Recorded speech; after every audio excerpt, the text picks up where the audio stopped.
Rahim. In the name of Allah, the Beneficent, the Merciful. Now with today's main headlines. UK Home Secretary issues eviction notices to Afghan refugees.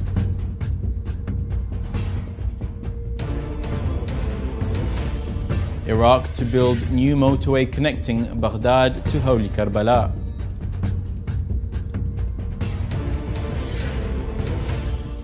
Shia Holy Shrines Authority intensifies efforts to boost religious tourism.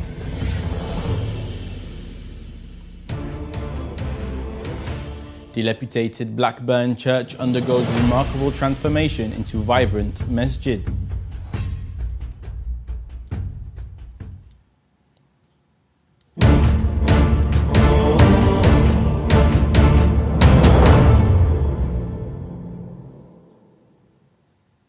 Assalamu alaikum dear viewers, this is Hussein Jawad and you are watching Shia Waves live from Imam Hussein TV 3 in London.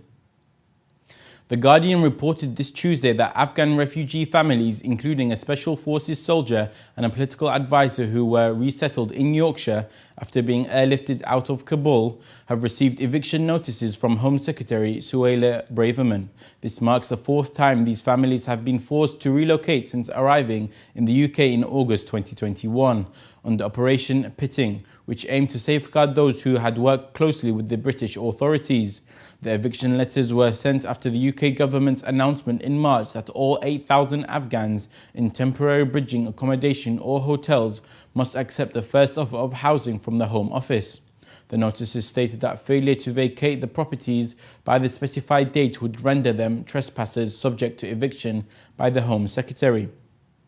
The affected families who have been attempting to secure housing on their own face delays and bureaucratic hurdles within the Home Office and local councils. They voiced frustration over their relocation from London to Yorkshire, leaving behind jobs and contacts which compounded the challenges of finding suitable housing. The Home Office, however, stated that the hotels were never intended as long-term housing solutions for resettled Afghans. They emphasised their commitment to expedite the resettlement process and allocate suitable housing, encouraging Afghan families to accept offers. In cases where offers were declined or unavailable, the government pledged increased support to help individuals find their own homes and rebuild their lives in the UK. The Prime Minister of Iraq, Mohammed Shia al-Sudani, ordered the construction of a 120-kilometer-long motorway connecting Baghdad to the holy city of Karbala. The project will facilitate the movement of pilgrims, especially millions of pilgrims during the Arba'in pilgrimage of Imam Hussein alayhi salam. Karbala Governor Nasif al-Khattabi announced on the news, adding that the Prime Minister issued this order yesterday after meeting the officials of concerned governance. He further noted that the Prime Minister emphasised the need for the immediate implementation of this project. According to the Governor of Karbala, the development of religious tourism is one of the main goals of constructing this new road. The Shia Holy Shrines and Religious Sites Authority in Iraq reiterated on Thursday, the 18th of March, yesterday, its endeavours to stimulate religious tourism in cities embracing holy shrines and religious sites. The authority said in a statement received by Shia Waves agency that it intensifies efforts to boost and encourage religious tourism in the holy cities where millions of pilgrims from all over the world come to visit the holy shrines.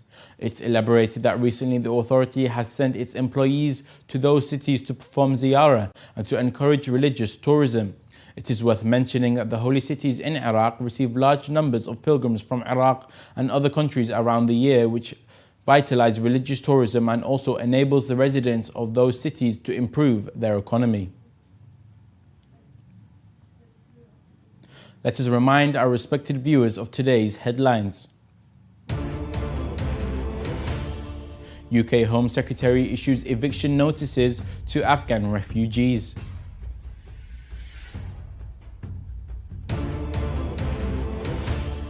Iraq to build new motorway connecting Baghdad to Holy Karbala.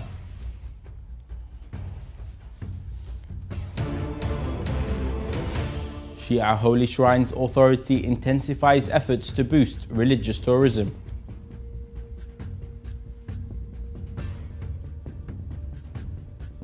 And also tonight,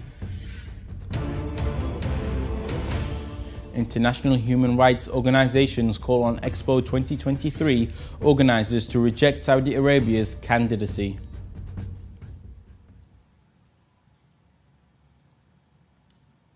This month, in a remarkable display of community spirit, a neglected church in Blackburn has been completely transformed into the stunning Masjid-e-Taqwa. After years of disuse, the historic St. Chad's Church has been reborn as a vibrant mosque, serving as a place of worship and gathering for the local community in Blackburn. The extensive renovations, made possible by dedicated volunteers and generous local donations, have breathed new life into the building. Careful attention was given to preserving the original features, such as the majestic wooden beams and the traditional doorways, ensuring that the mosque retains its unique character. The Masjid-e-Taqwa now offers prayer space over 2 floors, accommodating up to 180 worshippers. Along with a dedicated area for ablution, which is wudu. Beyond the physical transformation, the mosque stands as a powerful symbol of unity, cultural integration and religious freedom in Blackburn. It represents the collective efforts of individuals who came together to preserve the city's heritage and provide a sacred space for the Muslim community. The successful completion of this project has garnered praise from both Muslim and non-Muslim alike, with visitors astounded by the remarkable revitalization. The Masjid-e-Taqwa not only serves as a testament to the resilience and determination of the local community, but also as a beacon of hope, fostering a spirit of inclusivity and understanding the heart of Blackburn.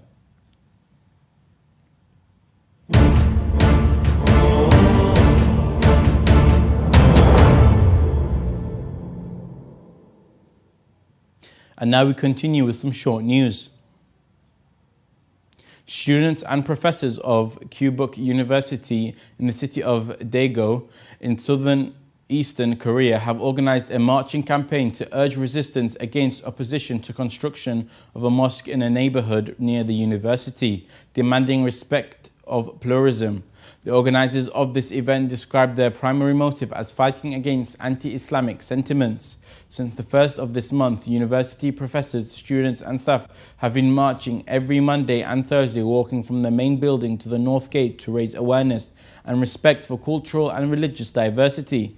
About 20 to 50 people have participated in this march each time. 6 Muslim groups are asking a Quebec court to declare unconstitutional of the new provincial edict that bans religious activity in public schools. In a lawsuit filed last week, the groups asked Quebec Superior Court to declare constitutionally invalid, inapplicable and inoperative, or to annul the governmental order to prohibit all forms of prayer in schools. The groups also asked the court to rule that the principles of state secularism and religious neutrality cannot be used to order bans on prayers or other public practices in public places. It should be mentioned that in April, Quebec Education Minister Bernard Dranville issued a directive formally prohibiting any practice of religious activity in schools, vocationally training centres and adult education centres as well. The Ulama Al-Hilli Religious Seminary, affiliated to the Shirazi Religious Authority in Holy Karbala, has announced the resumption on its own research programs and house studies for all New Year and for all classes. The head of the religious school, His Eminence Sheikh Muntazar Al-Shahristani, said in a statement to Shia Waves that the school has resumed its scientific studies to produce a generation to disseminate the teachings and sciences of Ahlul Bayt, peace be upon them. Al-Shahristani highlighted an important part of the religious school students' personality, which is to enjoy good manners, to be a good representative of the moral principles of Ahlul Bayt, peace be upon them. Human Rights Watch said today that the Bangladesh and Myanmar are organizing return of Rohingya refugees from Bangladesh to Myanmar's Rakhine state, which can cause great risks to the lives of the refugees and their liberties. Bangladesh authorities shouldn't forget the reasons why Rohingya became refugees in the first place and recognize that none of those factors have changed. Asian researcher at Human Rights Watch, about 60,000 Rohingya remain in Rakhine State in terrible conditions, leaving them vulnerable to extreme weather conditions. Rohingya refugees have consistently said they want to go home, but only when their security, access to land and livelihoods, freedom of movement and citizenship rights can be ensured. Millions of children have been severely affected by the quakes which hit the country earlier this year. Around 2.5 million children in Turkey and 3.7 million children in Syria have been desperately trying and struggling to rebuild their lives. UNICEF has called on the international community to prioritize a child-focused early recovery and to ensure that children's needs are met within the funding allocation. In the aftermath of the earthquakes, children in both countries have been experiencing unimaginable loss and grief.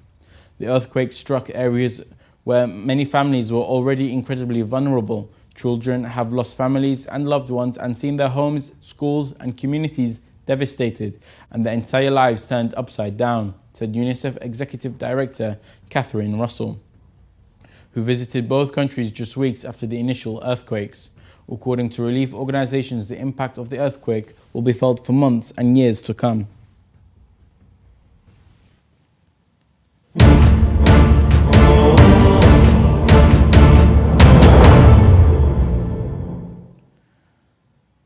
Twelve human rights organizations have urged the organizers of Expo 2030 to not allow Saudi Arabia to host this world event, noting that Saudi Arabia's poor record of human rights will mar the event. 4 countries have submitted competing candidatures to organize World Expo 2030: the Republic of Korea, Busan and Italy, Rome, Ukraine, and Saudi Arabia, Riyadh. The organizations, on top of which is MENA Rights Group, sent a letter on Tuesday to the Paris-based International Bureau of Expositions, calling on them to eliminate Saudi Arabia from this competition due to its ongoing violations of human rights, such as death penalties, silencing champions of women's rights, and target government critics and opponents. Zainab Fayed, official of communications at MENA Rights Group, said in the letter that if Saudi Arabia's candidature is passed and more worse of it is allowed to host the Expo 2030, this will simply mean that the world is in complicity with its violations of human rights. Kalamazoo, Michigan, the Muslim Foster Care Association is making a profound impact in Michigan, providing hope and support to vulnerable children in foster care. These children, often survivors of trauma and abuse, including refugees unfamiliar with American culture, find solace through this association. The association plays a crucial role in helping these children thrive by keeping them connected to their faith and offering stability. Working throughout Michigan, hopes to see Muslim families becoming foster parents. To support this organization and children it serves, visit muslimfostercare.org.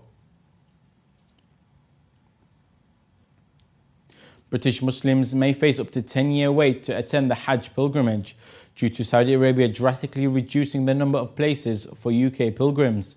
The Ministry of Hajj and Umrah's new system is expected to allocate around 3,600 places compared to the pre-pandemic quota of around 25,000.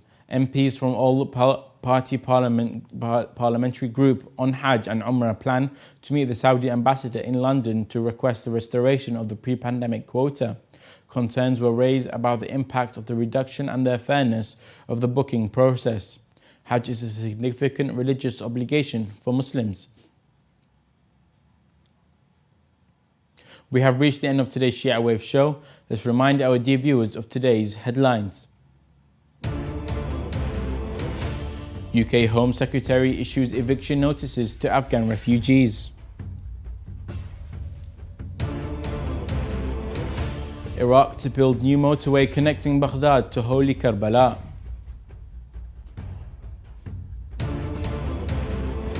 Shia Holy Shrines Authority intensifies efforts to boost religious tourism.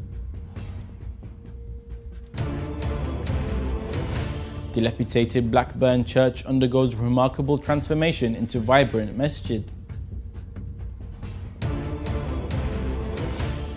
International human rights organizations call on Expo 2030 organizers to reject Saudi Arabia's candidature.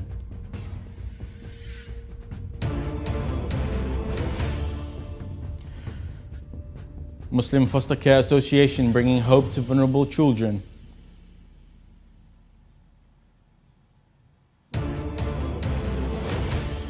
Ten-year Hajj waiting lists for UK Muslims.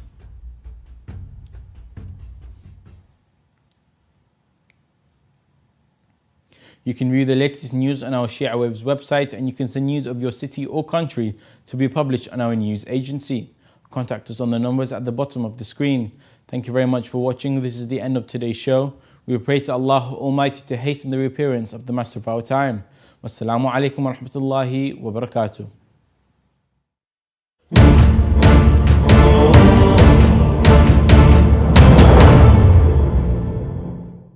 Kaaba to Rasulullah, it says, "O Muhammad, the house of God itself prostrates to your greatness. Allah. All men prostrate to the Kaaba.